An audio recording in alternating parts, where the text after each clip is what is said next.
Ben Carson insists all the stories he tells about his background are real. Reporters who dug into his biography say they cannot confirm some of the details. This morning, one scientist says that the way people remember events from long ago could explain that difference.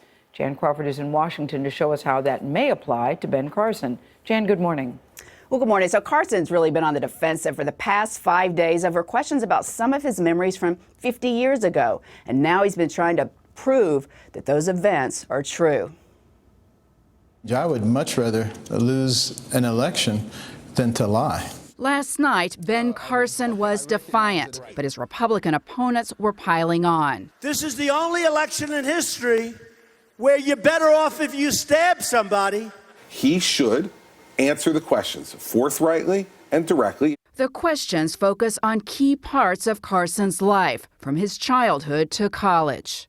In his autobiography, he wrote that as a 14-year-old, he tried to stab a friend. A CNN report last week found no evidence the incident occurred. But in a 1997 interview with Parade magazine, Carson's mother said, "Oh, that really happened."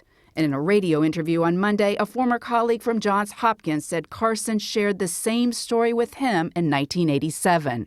It was a self-deprecating story. It wasn't a story to aggrandize him. Carson credits that incident with turning around his life, leading to opportunities which he said included a scholarship offer to West Point.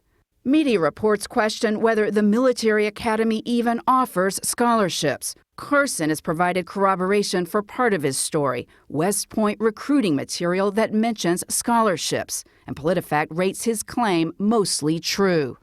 What's unique is that most of the scrutiny is focused on how people remember events from 50 years ago, something neuroscientist Joel Voss says is almost impossible to prove. If we need to evaluate someone's ability to be a political leader, we should probably focus more on their history and abilities as a political leader and less on their self-reported memories from their early childhoods. Now, over the weekend, the Wall Street Journal was questioning one of Carson's anecdotes about a time he said he was pranked at Yale. But last night, BuzzFeed backed Carson's account. It found a student there at the time who said it happened. Scientists say that is just another example of how people don't always remember the same things. Gail? All right. Thank you, Jan. CBS News will bring you a Democratic presidential debate this weekend, moderated by John Dickerson.